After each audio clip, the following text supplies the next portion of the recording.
Lisis o de la amistad.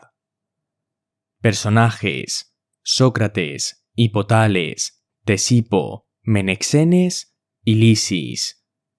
Sócrates. Iba de la academia al liceo por el camino de las afueras a lo largo de las murallas, cuando al llegar cerca de la puerta pequeña que se encuentra en el origen del Panopo, encontré a Hipotales, hijo de Jerónimo, y a Tesipo del pueblo de Panea, en medio de un grupo numeroso de jóvenes. Hipotales, que me había visto venir, me dijo: «¿A dónde vas, Sócrates? ¿Y de dónde vienes?» «Vengo derecho», le dije, «de la academia al liceo». «¿No puedes venir con nosotros?», dijo, «y desistir de tu proyecto? La cosa, sin embargo, vale la pena». «¿A dónde y con quién quieres que vaya?», le respondí. «Aquí», dijo, designándome frente a la muralla un recinto, cuya puerta estaba abierta. Hallábamos gran número de jóvenes escogidos para entregarnos a varios ejercicios. «Pero, ¿qué recinto es ese? ¿Y de qué ejercicios me hablas?» «Es una palestra», me respondió, «en un edificio recién construido, donde nos ejercitamos la mayor parte del tiempo pronunciando discursos, en los que tendríamos un placer que tomaras parte». «Muy bien», le dije, «pero ¿quién es el maestro?» «Es uno de tus amigos y de tus partidarios», dijo. «Es Micos». «Por Júpiter, no es un necio, es un hábil sofista». «Y bien, ¿quieres seguirme y ver a la gente que está allí dentro?» «Sí, pero quisiera saber lo que allí tengo que hacer y cuál es el joven más hermoso de los que allí se encuentran». «Cada uno de nosotros, Sócrates, tiene su gusto», me dijo. «Pero tú, Hipotales, dime, ¿cuál es tu inclinación?» Entonces él se ruborizó. «Hipotales, hijo de Jerónimo», le dije, «no tengo necesidad de que me digas si amas o no amas. Me consta no solo que tú amas, sino también que has llevado muy adelante tus amores. Es cierto que en todas las demás cosas soy un hombre inútil y nulo, pero Dios me ha hecho gracia de un don particular que es el de conocer a primer golpe de vista el que ama y el que es amado». Al oír estas palabras se ruborizó mucho más. «Vaya una cosa singular, Hipotales», dijo Tesipo. «Te ruborizas delante de Sócrates y tienes reparo en descubrir el nombre que quieres saber, cuando por poco tiempo que permanezca cerca de ti, se fastidiará hasta la saciedad de oírtelo repetir». Sí, Sócrates nos tiene llenos y hasta ensordecidos con el nombre de Lisis, y sobre todo cuando se excede algo en la bebida. Se nos figura, al despertar al día siguiente, estar oyendo el nombre de Lisis. Y todavía es disimulable cuando solo lo hace en prosa en la conversación, pero no se limita a esto, sino que nos inunda con sus piezas en verso. Y lo intolerable es el oírle cantar en loor de su querido con una voz admirable. Sin embargo, nos precisa escucharle. Y ahora viene ruborizándose al oír tus preguntas. «¿Ese Lisis?», le dije, «es muy joven a mi entender. Supongo esto porque al nombrarle tú, no he podido recordarle. En efecto, solo se le conoce con el nombre de su padre, que todos saben quién es, pero debes conocerle de vista porque para esto basta haberle visto una vez. Dime, ¿de quién es hijo?» «Es el hijo mayor de Demócrates, del pueblo de Exonea. Tus amores, Hipotales, son nobles y te honran en todos conceptos, pero explícate ahora cómo lo hacías delante de tus camaradas. Porque quiero saber si conoces el lenguaje que conviene tener sobre amores delante de la persona que se ama, ya estando solos, ya estando delante de otras personas». «Sócrates», me dijo, «¿crees todo lo que te ha referido Tesipo? ¿Quieres decir que no amas al que ha citado?» «No», dijo, «pero no he hecho versos, ni escrito nada sobre mis amores». «Ha perdido el buen sentido», dijo Tesipo, «divaga y está fuera de sí». «Hipotales», le dije, «no tengo deseos de oír tus cánticos ni tus versos si realmente los has compuesto para ese joven. Pero sí querría saber el sentido en que están para asegurarme de tus disposiciones respecto a la persona amada». «Tesipo te lo dirá mejor», respondió, «porque debe saberlos perfectamente, puesto que dice tener aturdidos ya los oídos con la historia de mis amores». «Sí, por los dioses», exclamó Tesipo, «lo sé perfectamente, y es cosa sumamente graciosa. Hipotales es el amante más atento y más preocupado del mundo. y sin embargo nada dice de sus amores que otro joven no pueda decir tan bien como él. Esto es muy singular. Él nos canta y nos repite todo lo que se repite y se canta en la ciudad sobre Demócrates y sobre Isis, abuelo suyo, y sobre todos sus antepasados, sus riquezas, sus corceles sin número, sus victorias en Delfos, en el Istmo, en Nemea, en la carrera de los carros y carrera de caballos, y otras historias más viejas aún.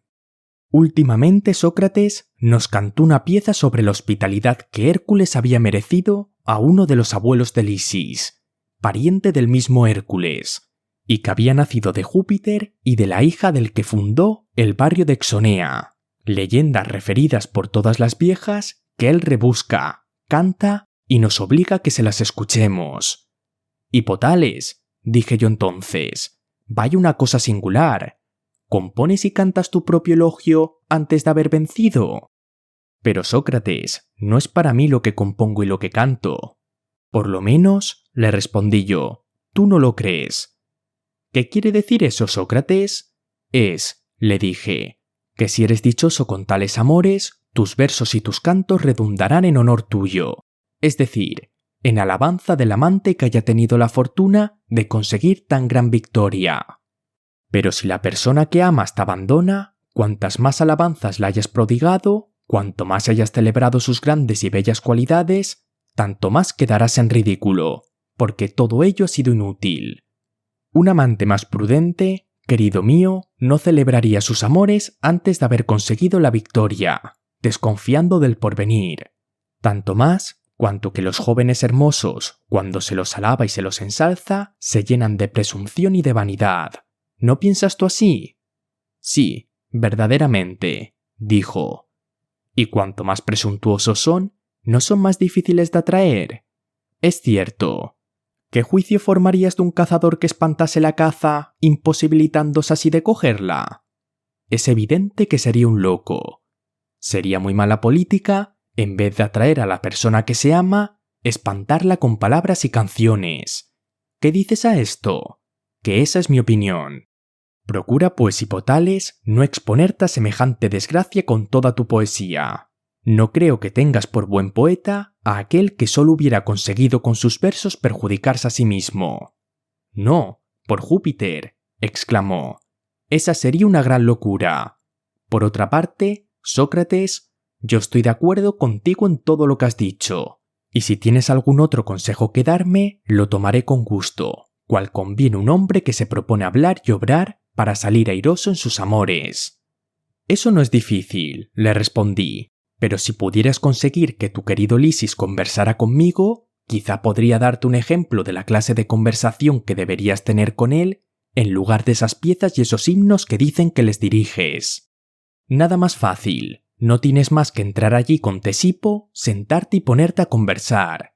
Y como se celebra hoy la fiesta de Hermes, y los jóvenes y los adultos se reúnen todos en ese sitio, no dejará Lisis de acercarte a ti.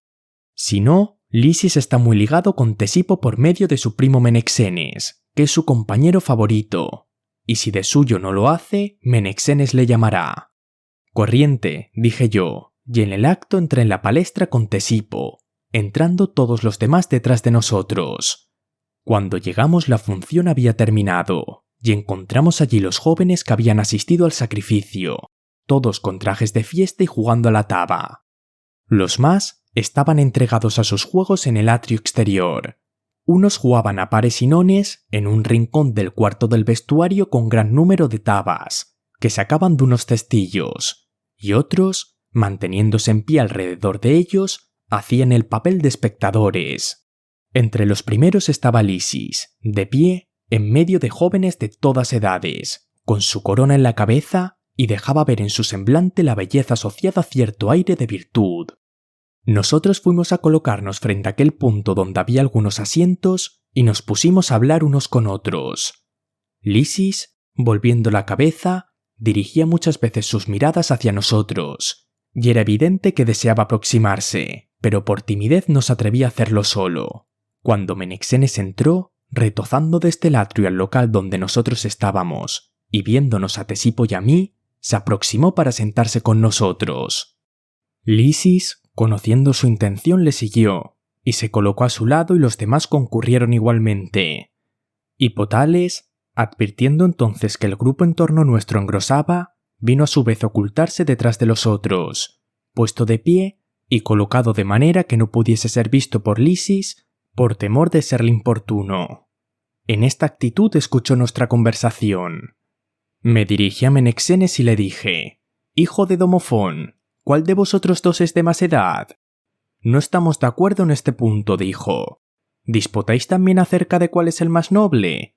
«Sí, ciertamente». «¿También disputaréis sobre cuál es el más hermoso?» Ambos se echaron a reír.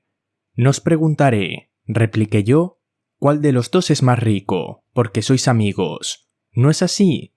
«Sí», dijeron ambos. «Y entre amigos se dice que todos los bienes son comunes. De suerte que no hay ninguna diferencia entre vosotros, si realmente sois amigos, como decís». Acto continuo iba a preguntarle cuál era el más justo y el más sabio, pero llegó uno que obligó a Menexenes a marcharse, so pretexto de que el maestro de palestra le llamaba, porque creo que estaba encargado de la vigilancia del sacrificio. Luego que se retiró Menexenes me dirigí a Lisis. «Dime, Lisis, tu padre y tu madre te quieren mucho, ¿no es así?» «Mucho», me dijo. «Por consiguiente, querrán hacerte lo más feliz del mundo. ¿Puede ser otra cosa? ¿Y consideras dichoso al que es esclavo y no es libre de hacer lo que quiere? No, por Júpiter, no es dichoso. Entonces tu padre y tu madre, si te aman verdaderamente y quieren tu felicidad, deben hacer los mayores esfuerzos para hacerte dichoso. Es claro. ¿Te dejan, pues, hacer todo lo que quieras sin regañarte nunca ni impedirte obrar a tu capricho? Por Júpiter, sucede todo lo contrario. Me impiden hacer muchas cosas, Sócrates». «¿Cómo así? ¿Quieren que seas dichoso y te impiden hacer tu voluntad? Dime, si quisieses montar en uno de los carros de tu padre y tomar las riendas cuando hay alguna lucha, ¿te lo permitiría tu padre o te lo prohibiría?» «Ciertamente que no me lo permitiría». «¿Y a quién lo encomienda?» «Hay un conductor que recibe por esto un salario de mi padre». «¿Qué dices? ¿Permite un mercenario mejor que a ti hacer lo que quiere de los caballos? ¿Y le da además un salario?» «¿Por qué no?», dijo. «Pero se te permite conducir la yunta de mulas y castigarlas con el látigo cuando te acomode. ¿Cómo quieres que se me permita eso?» «Entonces nadie puede castigarlas». «Sí, verdaderamente», dijo. «El mulatero puede hacerlo». «¿Es libre o esclavo?» «Esclavo». «Tus padres, a lo que veo, hacen más caso de un esclavo que de ti, que eres su hijo, puesto que le confían con preferencia a ti lo que les pertenece, y le permiten hacer lo que quieren el acto mismo que te lo prohíben a ti. Pero dime aún, ¿te dejan en libertad de conducirte por ti mismo? ¿Cómo me lo habían de permitir? Pues ¿quién te guía? Mi pedagogo, que ahí está. ¿Es esclavo? Sí, y propiedad nuestra. Vaya una cosa singular, dije yo. Ser esclavo y verse gobernado por un esclavo. ¿Qué hace tu pedagogo para gobernarte? Me lleva a casa del maestro. ¿Y tus maestros mandan sobre ti igualmente? Sí, y mucho. Vaya un hombre rodeado de maestros y pedagogos por la voluntad de su padre.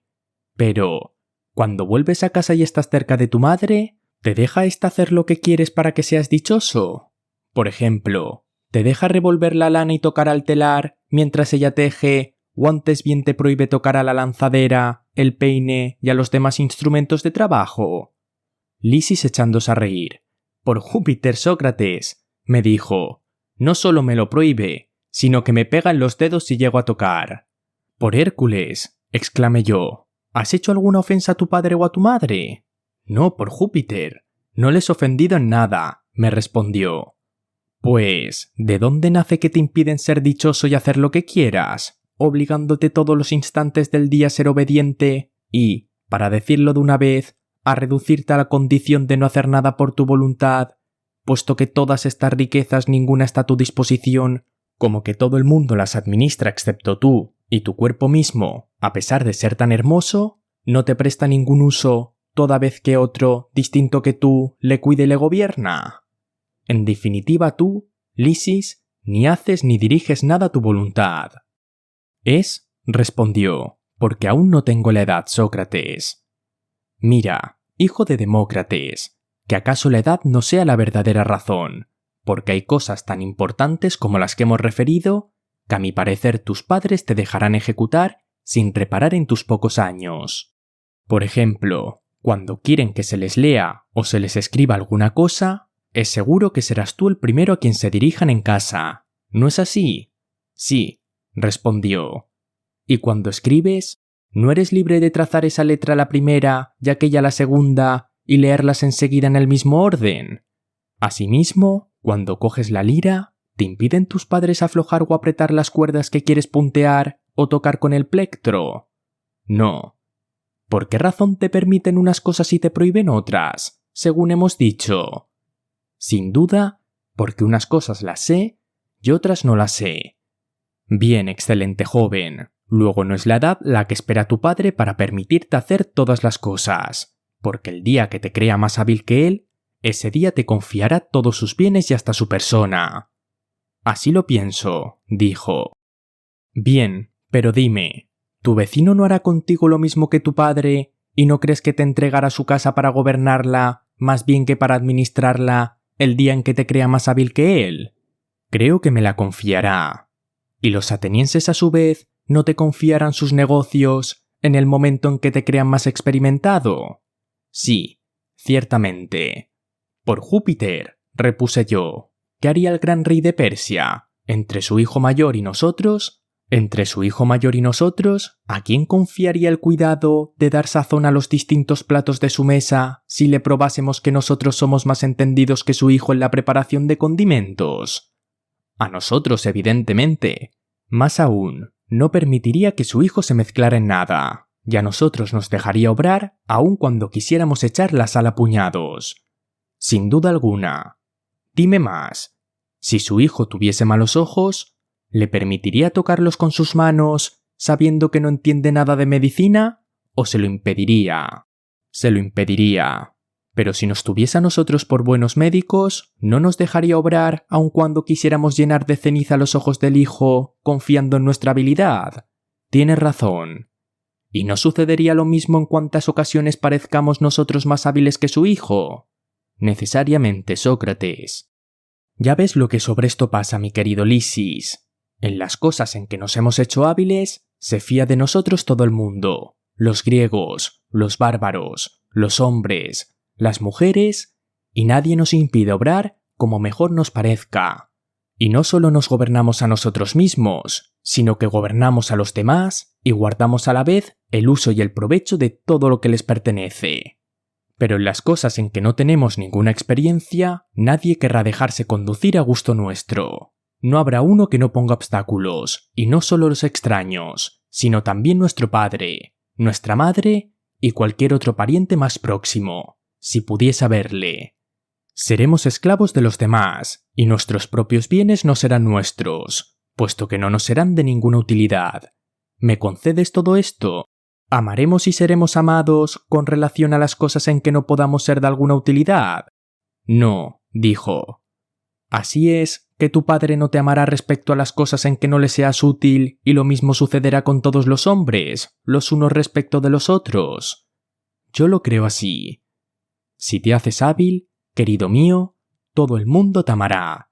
Todo el mundo se unirá a ti por cariño, porque serás un hombre útil y bueno.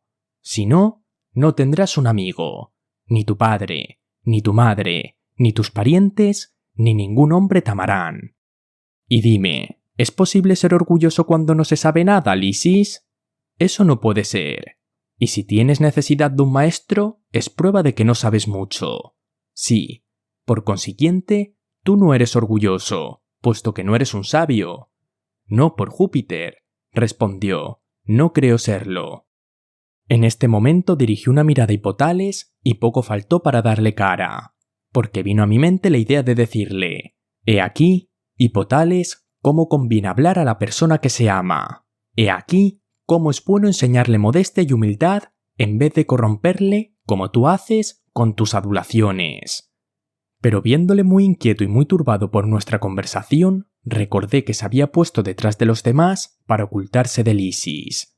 Contuve pues mi lengua y guardé mis reflexiones. Menexenes volvió y tomó asiento junto a Lisis.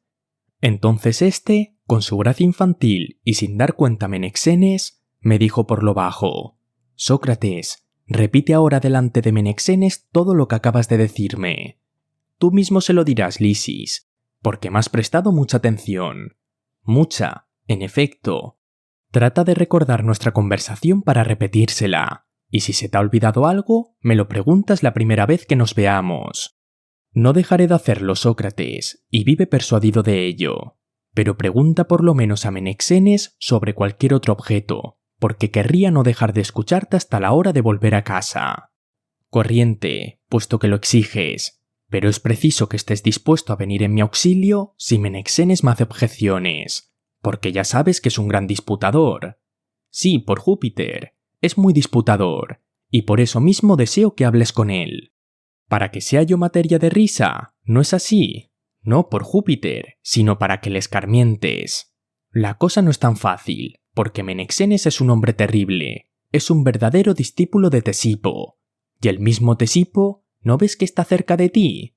No hagas caso de nada, y razona con Menexenes, yo te lo suplico. Razonemos, también yo lo quiero. Como cuchicheábamos entre nosotros, Tesipo dijo: «¿Por qué habléis bajo y no nos hacéis partícipes de la conversación?» Todo lo contrario, se os va a dar parte, porque hay una cosa que Lisis no comprende, y sobre la que quiere que yo interrogue a Menexenes, que la entenderá mejor según dice. ¿Por qué no preguntarle? Es lo que voy a hacer. Menexenes, dije yo entonces, responde, te lo suplico, a la pregunta que te voy a hacer.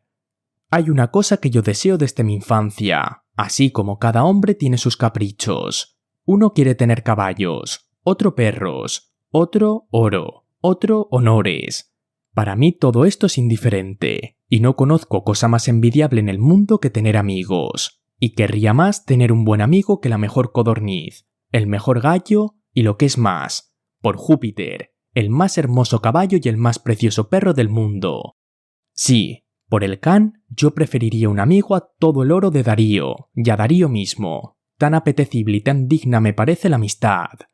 Y me llama la atención una cosa, y es que, siendo Lisis y tú tan jóvenes, hayáis tenido la fortuna de adquirir tan pronto un bien tan grande. Tú, Menexenes, inspirando a Lisis un afecto tan vivo y tan precoz, y tú, Lisis, que a tu vez has sabido conquistar a Menexenes. Con respecto a mí, estoy tan distante de tal fortuna que ni sé cómo un hombre se hace amigo de otro hombre. Aquí tienes la razón por qué te lo pregunto y te lo pregunto a ti, que tienes que saberlo. Dime pues, Menexenes, cuando un hombre ama a otro, ¿cuál de los dos se hace amigo del otro? ¿El que ama se hace amigo de la persona amada o la persona amada se hace amigo del que ama? ¿O no hay entre ellos ninguna diferencia? Ninguna a mis ojos, respondió. ¿Qué quieres decir con eso? ¿Ambos son amigos cuando solo el uno de ellos ama al otro? Sí, a mi parecer. Pero ¿no puede suceder que el hombre que ama a otro no sea correspondido? Verdaderamente sí. Y asimismo que sea aborrecido, como se cuenta de aquellos amantes que se creen aborrecidos por las personas que aman. Entre los más apasionados, ¿cuántos hay que no se creen correspondidos y cuántos que se creen aborrecidos por esos mismos? ¿No es verdad? Dime. Es muy cierto, dijo. En este caso, el uno ama y el otro es amado. Sí. Y bien, ¿cuál de los dos es el amigo? ¿Es el hombre que ama a otro, sea o no correspondido, y si cabe aborrecido? ¿Es el hombre que es amado? ¿O bien no es ni el uno ni el otro, puesto que no se aman ambos recíprocamente? Ni el uno ni el otro, a mi parecer. Pero entonces, sentamos una opinión diametralmente opuesta a la precedente, porque, después de haber sostenido que si uno de los dos amase al otro, ambos serán amigos, decimos ahora que no hay amigos allí donde la amistad no es recíproca. En efecto, estamos a punto de contradecirnos.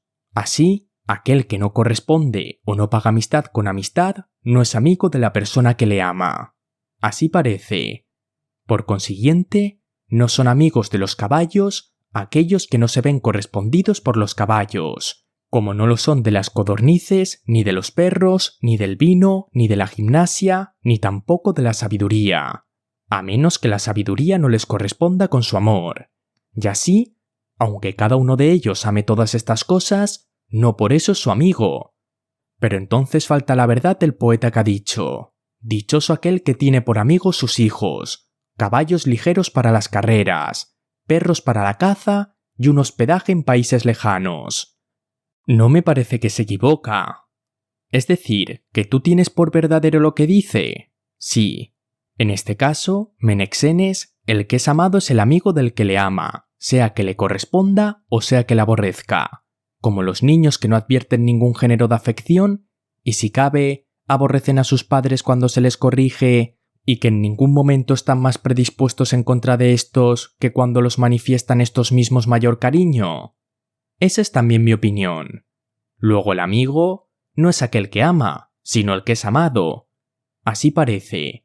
Por este principio es enemigo aquel que aborrece, y no aquel que es aborrecido. Así parece. En este concepto, muchos son amados por sus enemigos y aborrecidos por sus amigos, puesto que el amigo es aquel que es amado, y no aquel que ama. Pero parece increíble, Menexenes, o más bien imposible, que uno sea amigo de su enemigo y enemigo de su amigo. Eso es cierto, Sócrates. Si esto es imposible, el que ama es naturalmente amigo del que es amado. Así parece. Y el que aborrece es enemigo del que es aborrecido, necesariamente. Henos aquí otra vez con la opinión que manifestamos antes, que muchos son amigos de los que no son sus amigos y muchas veces de sus enemigos cuando aman a quien no los ama o los aborrece. Además, muchas veces somos enemigos de gentes que no son enemigos nuestros y que quizás son nuestros amigos, como cuando aborrecemos a quien no nos aborrece y quizá nos ama. Eso es probable. Si el amigo no es el que ama, ni lo es el que es amado, ni tampoco el hombre que a la vez ama y es amado, ¿qué es lo que debemos deducir de aquí? ¿Existen entre los hombres otras relaciones de las que pueda deducirse la amistad? Yo, Sócrates, no veo ninguna. Quizá, Menexenes, al comenzar nuestra indagación, tomamos mal camino.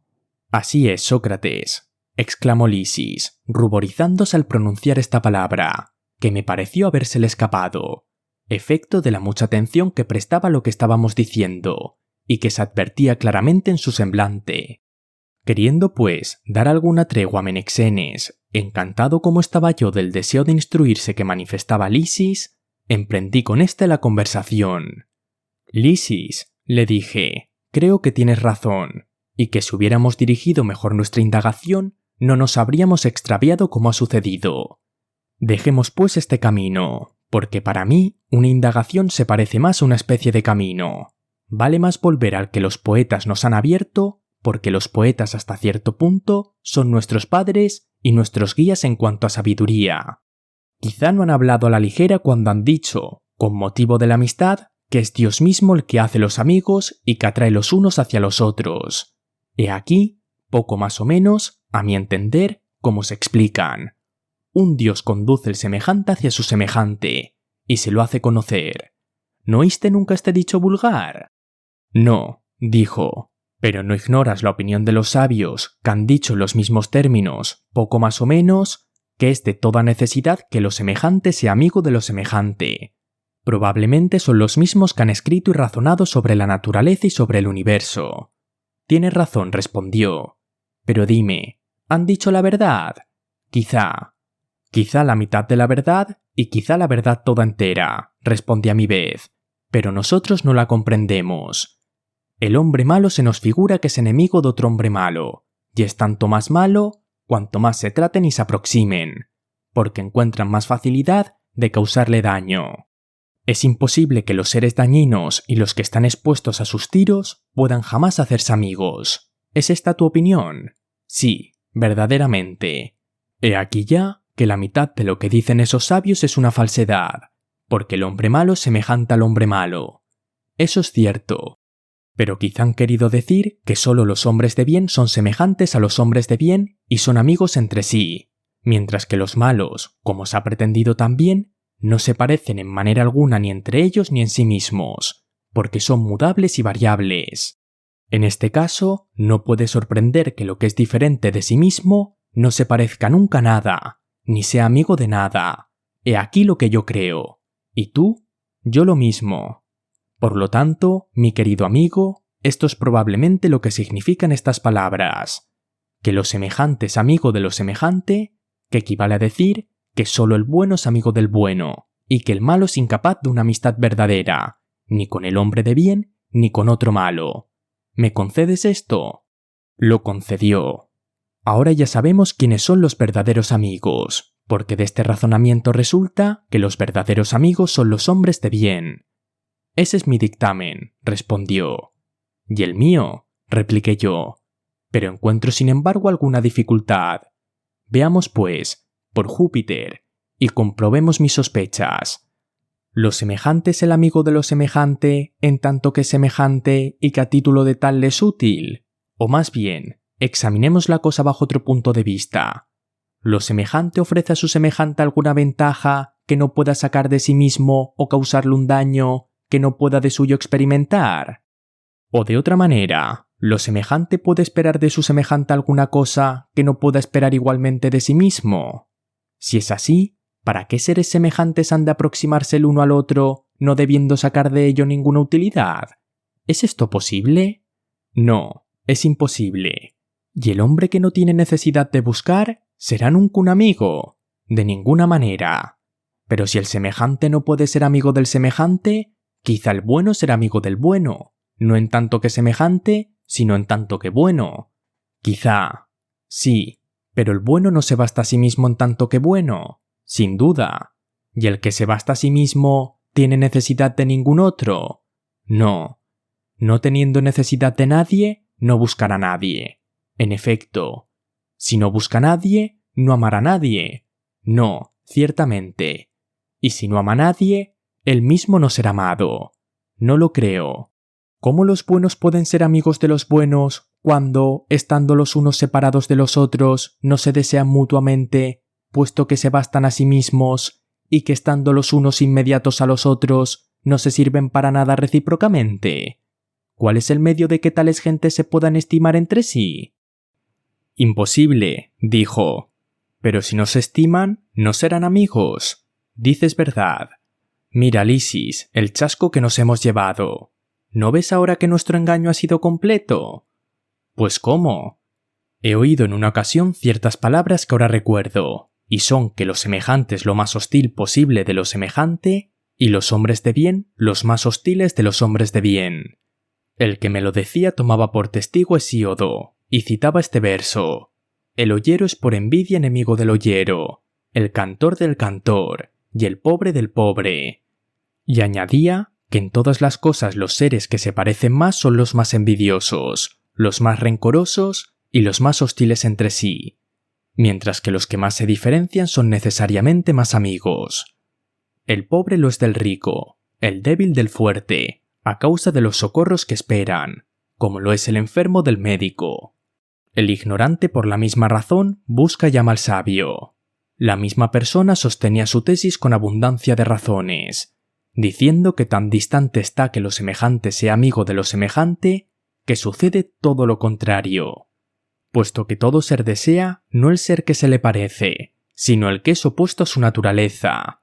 Así lo seco es amigo de lo húmedo, lo frío de lo caliente, lo amargo de lo dulce, lo agudo de lo obtuso, lo vacío de lo lleno de lo vacío, y así de todo lo demás, porque lo contrario ofrece un alimento a su contrario, mientras que lo semejante nada puede aprovechar de lo semejante. Y esto lo sostenía con mucha soltura y en lenguaje agradable. ¿Qué juicio formáis vosotros dos? Para mí, la tesis tiene cierto aire de exactitud. ¿Diremos absolutamente que lo contrario es amigo de lo contrario? Sí. También yo lo digo, Menexenes, pero ¿no tienes esta opinión por muy singular? ¿Y no ves levantarse contra nosotros sobre la marcha a estos adversarios ardorosos y hábiles que van a preguntarnos si la amistad es lo más contrario posible al aborrecimiento? ¿Qué les responderemos? ¿No nos veremos forzados a confesar que tienen razón? Necesariamente. Nos dirán entonces: ¿es cierto que el odio es amigo de la amistad o la amistad amiga del odio? Ni lo uno ni lo otro. ¿Y el justo es amigo del injusto, el moderado del inmoderado, el bueno del malo? Yo no lo creo. Me parece, sin embargo, que si la desemejanza engendrase la amistad, estas cosas contrarias deberían ser amigas, necesariamente. Por consiguiente, lo semejante no es el amigo de lo semejante, ni lo contrario el amigo de lo contrario. No es posible. Pasemos a otro punto. Puesto que la amistad no se encuentra en ninguno de los principios que acabamos de examinar, veamos si lo que no es bueno ni malo podría ser por casualidad el amigo de lo que es bueno. ¿Qué quieres decir con eso? Por Júpiter, yo ya no sé qué decir, porque experimento una especie de vértigo al ver la incertidumbre de nuestros razonamientos. Creo ver también, conforme al antiguo adagio, que la amistad reside quizá en la belleza. Pero nuestro objeto es como los fantasmas delicados, ligeros e incoercibles, y he aquí por qué tenemos tanta dificultad en deslindarle. En fin, digo que lo bueno es bello. ¿Y tú qué piensas? Yo también lo creo. Asimismo, por adivinación, que lo que no es ni bueno ni malo es amigo de lo bueno y de lo bello. Escucha ahora sobre qué fundo mis conjeturas. Me parece que existen tres géneros: lo bueno de una parte, después lo malo, y por último, lo que no es ni bueno ni malo. ¿Qué te parece? Estoy conforme. Igualmente me parece, después de nuestras precedentes indagaciones, que lo bueno no puede ser amigo de lo bueno, ni lo bueno de lo malo. Resta pues, para que la amistad sea posible entre dos géneros, que lo que no es ni bueno ni malo sea el amigo de lo bueno, o de una cosa que se le aproxime, porque con respecto a lo malo no pueden nunca excitar la amistad. Eso es cierto. Lo semejante, como ya lo hemos dicho, no puede ser tampoco el amigo de lo semejante. ¿No es así? Sí. Y lo que no es ni bueno ni malo no amará lo que se le parece. No es posible. Luego lo que no es ni bueno ni malo no puede amar más que lo bueno. Necesariamente, a mi parecer. Veamos ahora, mis queridos amigos, dije yo, si este razonamiento nos conduce al término que deseamos. Fijémonos, por ejemplo, en el cuerpo. Cuando está sano, no tiene ninguna necesidad de medicina, porque se basta a sí mismo, y el hombre sano jamás armará al médico sino en razón de su salud. ¿No es así? Jamás. Yo creo que es el enfermo el que ama al médico a causa de la enfermedad. Sin duda. Pero la enfermedad es un mal, mientras que la medicina es un bien muy útil. Sí. En cuanto al cuerpo como cuerpo, no es ni malo ni bueno. No. Y a causa de la enfermedad, ¿el cuerpo está obligado a buscar llamar la medicina? Evidentemente. Luego lo que no es ni malo ni bueno es amigo de lo que es bueno, a causa de la presencia del mal. Así me lo parece. Pero evidentemente, si es amigo de lo bueno, es antes que la presencia del mal le haya hecho malo, porque si el cuerpo estuviese malo, jamás desearía ni amaría lo bueno, por la imposibilidad reconocida ya por nosotros de que lo malo pueda ser amigo de lo bueno. En efecto, eso es imposible. Fijad bien la atención en lo que voy a decir. Digo que ciertas cosas son las mismas que lo que se encuentra en ellas, y otras cosas no. Por ejemplo, si se quiere teñir de este o de aquel color un objeto cualquiera, digo que el color se encontrará con el objeto. Ciertamente. Pero en este caso, ¿el objeto colorado será el mismo en cuanto al color que lo que es en sí mismo? No te entiendo, dijo. Veamos, le respondí, otra explicación. Si se tiñesen de albayal de tus cabellos naturalmente rubios, ¿serían blancos en realidad o en apariencia? En apariencia. Sin embargo, la blancura se encontraría en los cabellos. Sí. Y no por esto serían blancos, de suerte que en este caso, a pesar de la blancura que se encuentra en ellos, tus cabellos no son ni blancos ni negros. Eso es cierto. Pero amigo mío, cuando la vejez les haya hecho tomar este mismo color, ¿no serán de hecho semejantes a lo que se encontrará en ellos? Es decir, verdaderamente blancos por la presencia de la blancura. No puede ser de otra manera. He aquí ahora la cuestión que te propongo. Cuando una cosa se encuentra con otra, ¿se hace la misma que esta otra? ¿Sucede esto cuando se la une de una cierta manera y no cuando se le une de una manera diferente? Esto ya lo entiendo mejor, dijo. Así pues, lo que no es ni bueno ni malo, así puede hacerse malo por la presencia del mal como puede hacerse... Sí, ciertamente. Por consiguiente, cuando a pesar de la presencia del mal, lo que no es malo ni bueno nos hace malo, es porque la presencia misma del mal le hace desear el bien. Pero si se ha hecho malo, la presencia del mal igualmente le separará a la vez del deseo y del amor del bien, puesto que en este caso ya no es el ser que no es ni bueno ni malo, sino que es un ser malo incapaz de amar el bien. En efecto, conforme a esto, podríamos decir que los que son ya sabios, sean dioses u hombres, no pueden amar la sabiduría, así como no pueden amarla los que, a fuerza de ignorar el bien, se han hecho malos, porque ni los ignorantes ni los malos aman la sabiduría. Restan aquellos que no estando absolutamente exentos ni de mal ni de ignorancia, no están sin embargo pervertidos hasta el punto de no tener conciencia de su estado, y que son aún capaces de dar razón de lo que no saben. Estos, que no son ni buenos ni malos, aman la sabiduría, mientras los que son del todo buenos o del todo malos no pueden amarla. En efecto, hemos demostrado antes que lo contrario no es amigo de su contrario, ni lo semejante de lo semejante. ¿Lo recordaréis? Perfectamente. Creo que ahora, Lisis y Menexenes, hemos descubierto más claro que nunca lo que es el amigo y lo que no lo es.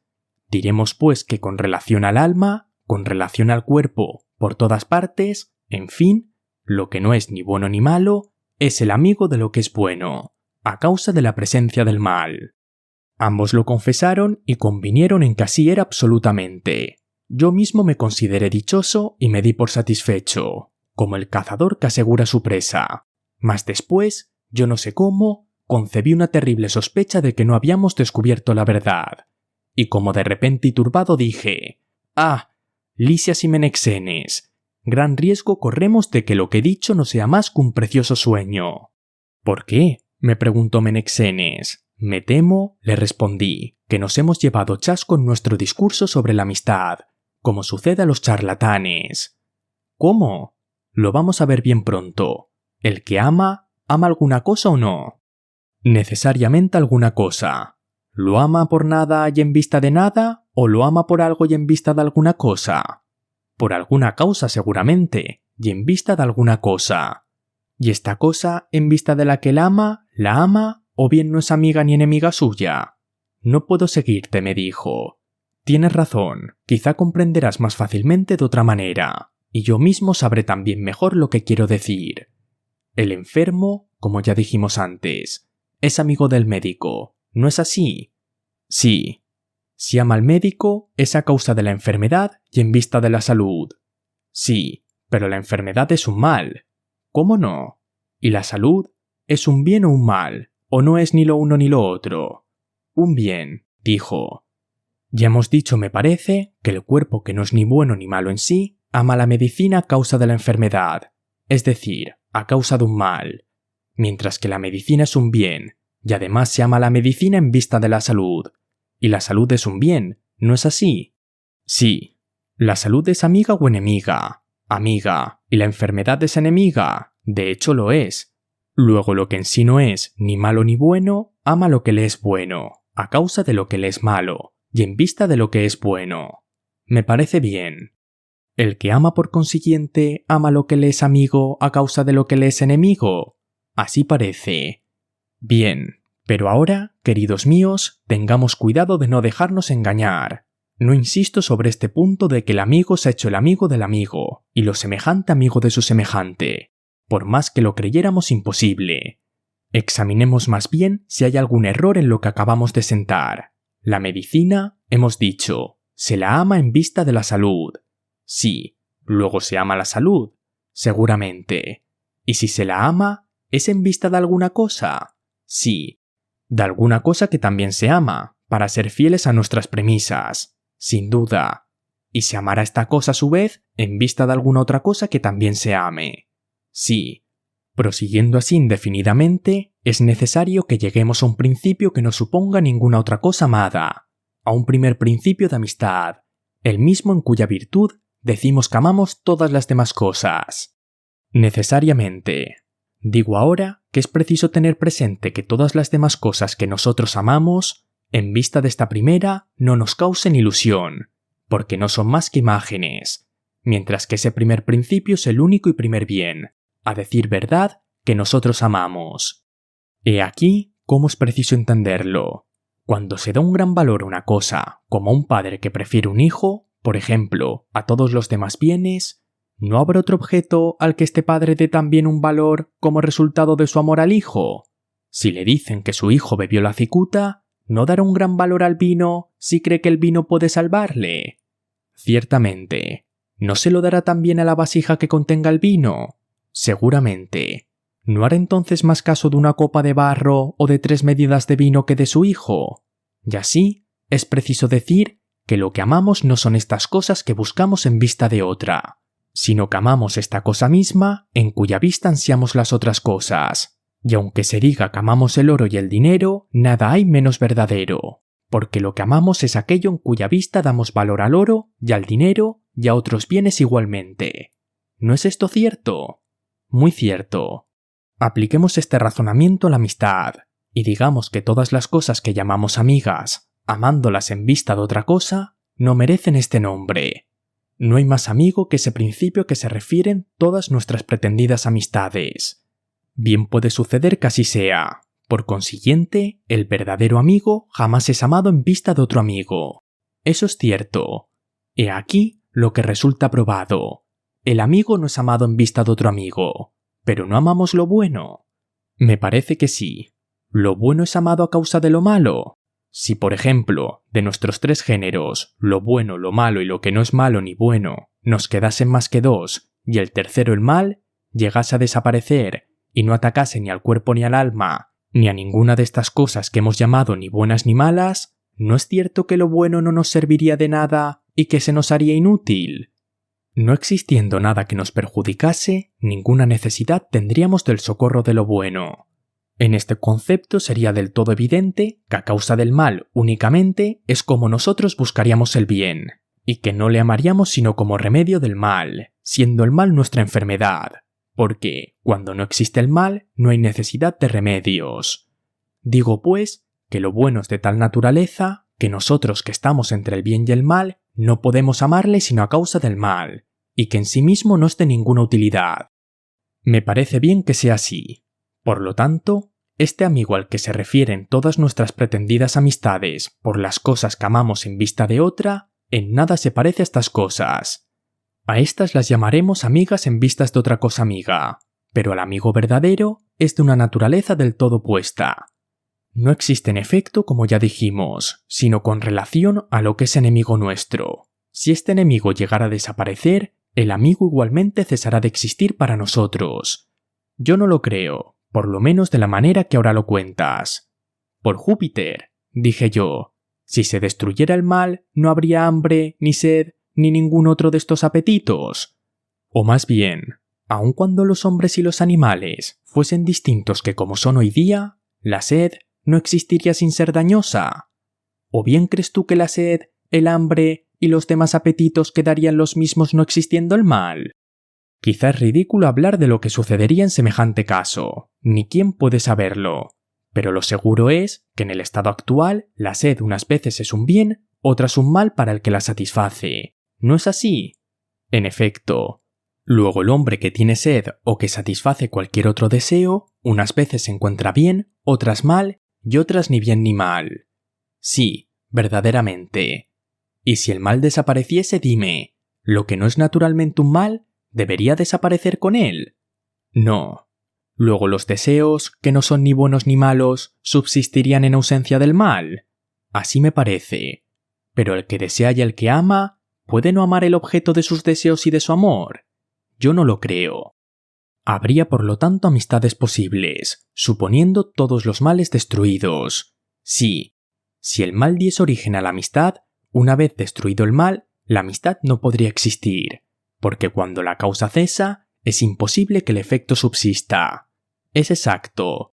¿No estamos acordes en que el que ama debe amar a causa de alguna cosa y no hemos dado por sentado que lo que en sí mismo no es ni bueno ni malo debe amar lo bueno a causa del mal? Sí. Con lo expuesto, creo haber encontrado otra razón de amar y de ser amado. Me parece bien. Pero en verdad, ¿el deseo será la causa de la amistad? El que desea, ama el objeto de sus deseos por todo el tiempo que lo desea. En este caso, todo lo que hemos dicho sobre la amistad no es más que un discurso de fantasía, como si fuera un largo poema. Podría suceder que así fuera. En efecto, el que desea dime, ¿no desea aquello de que tiene necesidad? Sin duda. El que tiene necesidad, ¿ama aquello de que tiene necesidad? Sí. ¿Y el que tiene necesidad no es porque le falta aquello que necesita? Sí. Me parece por consiguiente que lo conveniente debe ser el objeto del amor, de la amistad y del deseo. ¿Qué decís a esto, Menexenes y Lisis? Ambos convinieron en ello. Si los dos sois amigos el uno del otro, es porque existe entre vosotros una conveniencia natural. Sí, muy grande, dijeron ambos. Por lo tanto, mis queridos jóvenes, si alguno desea o ama a otro, jamás podría ni desearle, ni amarle, ni buscarle, si no encontrase en él y el objeto de su amor alguna conveniencia o afinidad de alma, de carácter o de exterioridad. Es cierto, dijo Menexenes. Lisis guardó silencio. Amar lo que nos conviene naturalmente nos parece cosa necesaria. Sí. ¿Y es también una necesidad el ser amado por aquel que verdadera y sinceramente se ama? Lisis y Menexenes apenas hicieron signo de asentimiento, pero Hipotales, lleno de gozo, mudaba cada instante de color. Queriendo yo poner en claro esta opinión, dije entonces: si lo conveniente difiere de lo semejante, me parece, Lisis y Menexenes, que hemos encontrado la última palabra de la amistad. Pero si lo conveniente y lo semejante resultan ser una misma cosa, no nos será fácil sustraernos a la objeción propuesta ya de que lo semejante es inútil a lo semejante, a causa de su misma identidad. Y por otra parte, sostener que el amigo no es útil es un absurdo. ¿Queréis, para no alucinarnos con nuestros propios discursos, que demos por concedido que lo conveniente y lo semejante son diferentes entre sí? Sí, lo queremos. ¿Diremos también que lo bueno conviene a todo y que lo malo no conviene a nada? ¿O bien es preciso decir que lo bueno conviene a lo bueno, lo malo a lo malo, y lo que no es ni bueno ni malo en sí a lo que no es ni bueno ni malo? Ellos estuvieron conformes en que cada uno de estos géneros conviniese con el suyo respectivo. He aquí, mis queridos jóvenes, que hemos vuelto a las primeras opiniones sobre la amistad, a las que ya hemos rechazado, porque lo injusto se hace amigo de lo injusto, como lo malo de lo malo, y lo bueno de lo bueno. En efecto. ¿Pero qué? Si lo bueno y lo conveniente no son más que una misma cosa, solo lo bueno puede ser amigo de lo bueno. Seguramente. Creo que hemos refutado ya esto. ¿No os acordáis? Nos acordamos. Entonces, ¿para qué razonar más? ¿No es claro que a nada conduce? Me limitaré, pues, como hacen los abogados hábiles en sus defensas, a resumir todo lo que hemos dicho. Si el amigo no es el que ama, ni el que es amado, ni el semejante, ni el contrario, ni lo bueno, ni lo malo, ni ninguna de las demás cosas a que hemos pasado revista, porque su mucho número no puede recordarlas todas, si ninguna de estas cosas, repito, es el amigo, entonces nada tengo que decir. En este acto me vino la idea de provocar a alguno de más edad, pero en el mismo momento, dirigiéndose a nosotros como demonios, los pedagogos de Lisis y Menexenes, con los hermanos de estos, los llamaron para volver a casa, porque era ya tarde. Desde luego, todos los que estábamos allí presentes quisimos retenerlos, pero bien pronto, sin hacer aprecio de nosotros, se pusieron furiosos, y continuaron llamando a los jóvenes en su lenguaje semibárbaro.